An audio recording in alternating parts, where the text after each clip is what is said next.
सभी को नमस्कार। एजुकेशन मंच में आप सभी का हार्दिक स्वागत है।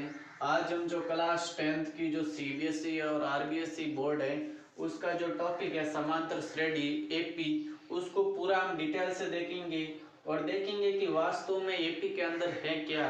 अगर इस सारे कॉन्सेप्ट को अगर हम समझ लेंगे ना तो एपी है वो पूरी कंप्लीट हमें समझ में आ जाएंगी। आज हम जो फॉर्मूले हैं और जो कॉन्सेप्ट हैं उनको साथ लेकर चलेंगे और मेरा ये मानना है कि ये सेशन देखने के बाद आपको समांतर श्रेणी बहुत ही इजी लगेगी। एक बार साथ में समझने का प्रयास जरूर कीजिए। तो वास्तव में देखते हैं कि समांतर श्रेणी क्या है और इस सेशन के अंदर हम पढ़ेंगे समांतर श्रेणी की परिभाषा क्या है और समांतर श्रेणी का जो अनुक्रम है वो क्या है और समांतर श्रेणी में कुछ इंपॉर्टेंट वर्ड यूज होते हैं जैसे प्रथम पद, अंतिम पद, सार्वंतर, पदों की संख्या और एनवा पद। ये सारी बातें देखेंगे और उसके अंदर देखेंगे पदों के योगफल के कितने तरीके हैं और कितने फॉर्मूले हैं।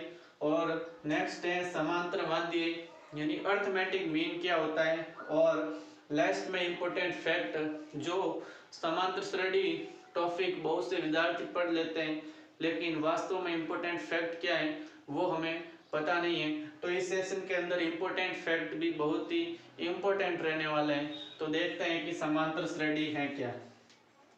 तो समांतर श्रेणी की परिभाषा होगी एक ऐसा अनुक्रम, एक ऐसा अनुक्रम जिसमें अंतर, एक ऐसा अनुक्रम जिसमें अंतर सदैव, एक ऐसा अनुक्रम जिसमें अंतर सदैव समान रहता है उसको हम समांतर श्रेणी बोलते हैं।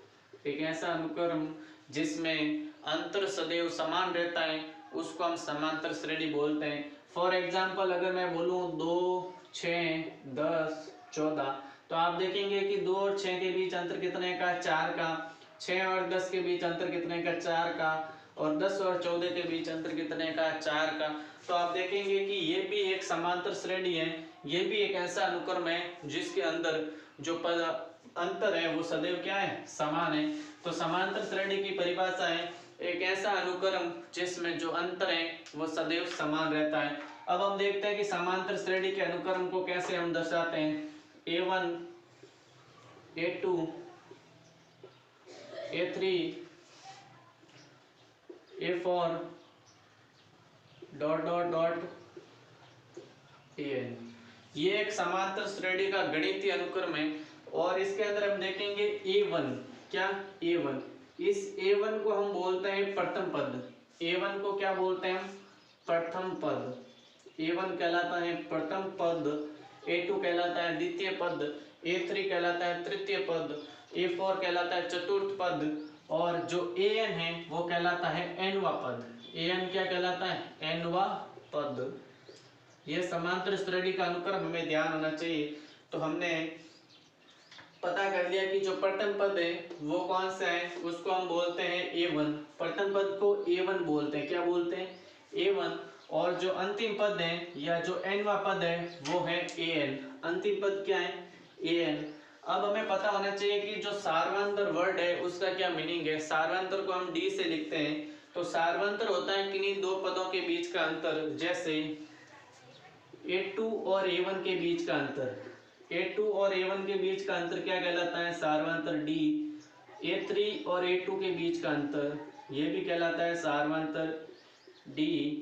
और A4 और A3 के बीच का भी अंतर क्या कहलाता है, सार्वंतर D। तो सार्वंतर को हम D से लिखते हैं और सार्वंतर दो पदों के बीच का अंतर होता है उसको हम सार्वंतर बोलते हैं। तो हमें इसमें पता किया कि प्रथम पद क्या होता है, अंतिम पद क्या होता है और सार्वंतर क्या होता है। नेक्स्ट वर्ड है पदों की संख्या की जो ये श्रेणी है वो कितने पदों तक जा रही है। तो ये है पहला पद, ये है दूसरा, ये तीसरा, ये चौथा और ये nवा पद। यानी ये श्रेणी है वो n पदों तक जा रही है। कहां तक जा रही है, n पदों तक। श्रेणी है वो n पदों तक जा रही है। तो हमें इस समांतर श्रेणी के अनुक्रम में ये पता होना चाहिए कि प्रथम पद क्या होता है, अंतिम पद क्या होता है, और सार्वंतर जिसको हम डी बोलते हैं वो क्या होता है, और जो पदों की संख्या है वो क्या होता है। अब एक फॉर्मूला यूज होता है यहाँ पर, पहला nवा पद हमें दिया जाएगा प्रश्न में कि समांतर श्रेणी का nवा पद ज्ञात कीजिए। nवा पद का मतलब होता है अंतिम पद। क्या होता है? अंतिम पद। तो इसका फॉर्मूला होता है an बराबर a plus n-1 into D. हमें समांतर श्रेणी के प्रश्न ऐसे पूछेंगे, प्रथम पद दे देंगे, पदों की संख्या दे देंगे और सारांतर दे देंगे, और पूछ लेंगे कि an क्या है, यानी अंतिम पद क्या है। यहाँ पर आप देखेंगे कि 1, ये 2, ये n3 और ये d4, इन चार में से हमें किन्हीं तीन का मान देंगे और चौथा पूछ लेंगे। ठीक है ना। इसका हमें ध्यान रखना है कि समांतर श्रेणी का nवा पद कैसे निकालते हैं, और इसका फॉर्मूला होता है an बराबर a plus n-1 into D. ये हमें ध्यान होना चाहिए। हम एक एग्जाम्पल की सहायता से समझने का प्रयास करते हैं इसको, कि हमें कोई समांतर श्रेणी दी जाती है ये, और कहा जाता है कि ये श्रेणी है वो 10 पदों तक जा रही है। कितने पदों तक जा रही है? 10 पदों तक। तो इसका 10वां पद कौन सा होगा, ये क्वेश्चन में हमें बताना है। तो हमें पता है कि प्रथम पद को हम ए बोलते हैं, ये यहाँ पर 2 दिया गया है, और सार्वंतर डी होता है, इसको हम निकालते हैं a2 माइनस a1। क्या निकालते हैं? a2 minus a1। तो ये हो जाएगा 6 माइनस 2 इक्वल टू 4। और हमें पता है n, क्या n पता है कि कितने पदों तक जा रही है श्रेणी, ये श्रेणी जा रही है 10 पदों तक, तो n का मान हो गया 10। अब हम इस फॉर्मूले को यूज लेंगे, an बराबर a plus n-1 into D. तो a हो जाएगा प्रथम पद 2, n 10 पदों तक जा रही है श्रेणी, 10 माइनस 1, d कितने का अंतर है? 4 का। इसको अगर हम सॉल्व करेंगे तो 9 इंटू 4 ये हो जाएगा 36, और 36 में 2 ऐड करेंगे तो 38। कहने का मतलब है जो ये 10वां पद होगा, क्या ये 10वां पद होगा वो कितना हो जाएगा? 38। 10वां पद कितना हो जाएगा? 38। अगर ये श्रेणी इसी भी प्रकार चलती रहेगी तो इसका 10वां पद हो जाएगा 38। और इस फॉर्मूले को हमें ध्यान रखना है। इस श्रेणी से हम nवां पद निकाल, इस फॉर्मूले से हम nवां पद निकाल सकते हैं, प्रथम पद निकाल सकते हैं, पदों की संख्या निकाल सकते हैं, और सार्वंतर निकाल सकते हैं। बस शर्ते इन चारों में से हमें किन्हीं तीन का मान दिया जाएगा और चौथा मान पूछ लिया जाएगा। एक बार इसको एग्जाम्पल की सहायता से देखते हैं वापस अगेन। ये सेम श्रेणी है डॉट डॉट डॉट, और कहा गया है कि जो इसका अंतिम पद है 38 है। कितना है? अंतिम पद है 38 है, और ये श्रेणी जा रही है। अब क्वेश्चन चेंज हो गया है। अब हमें क्वेश्चन में पूछ लिया है कि ये श्रेणी कितने पदों तक जा रही है, यानी n का मान पूछ लिया जाएगा। क्या? n का मान, पदों की संख्या। तो हम यूज लेंगे an बराबर a plus n-1 into D. तो an होता है अंतिम पद, अंतिम पद यहाँ पर दिया गया है 38, यहाँ पर लिख देंगे हम।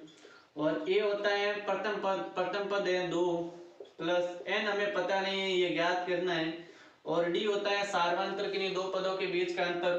तो 6 में से 2 गया 4, 10 में से 6 गया 4, ये हमेशा कितना रहेगा? 4 ही रहेगा। 38 में इधर माइनस में आएगा 2 तो 36 हो जाएगा। ये हो जाएगा n-1 इंटू 4। हम 36 को डिवाइड करेंगे, 36 में से डिवाइड करेंगे 4, तो ये आएगा 9। 9 इक्वल टू n-1, ये माइनस का उधर जाएगा तो 9 प्लस 1 n, तो n का मान कितना आ जाएगा? 10। अगर ये श्रेणी इसी भी प्रकार चलती रहेगी और इसका अंतिम पद 38 है और प्रथम पद 2 है और सार्वंतर 4 है, तो ये श्रेणी 10 पदों तक चलेगी। मेरे कहने का मतलब ये है कि ये समांतर श्रेणी का ये फॉर्मूला बहुत ही इंपॉर्टेंट है, इसे हमें पता होना चाहिए। कोई भी 3 मान दिए जाएंगे। आप यहाँ देखेंगे कौन कौन से मान दिए गए हैं।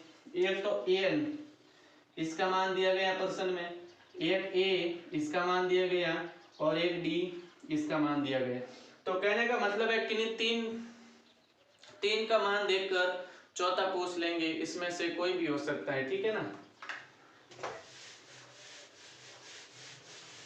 अब जो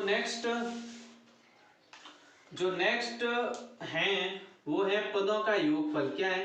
पदों का योगफल।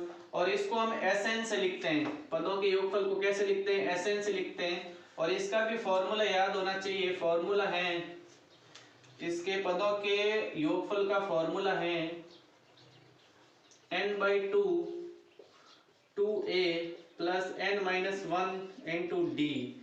इस पदों के योगफल को निकालने के दो फॉर्मूले हैं। पहला फॉर्मूला भी देखेंगे और दूसरा फॉर्मूला भी देखेंगे। उस सेम समांतर, उस सेम एग्जाम्पल को मैं लेता हूं, जैसे 2 6 10 और ये समांतर श्रेणी जा रही है 10 पदों तक। कितने पदों तक?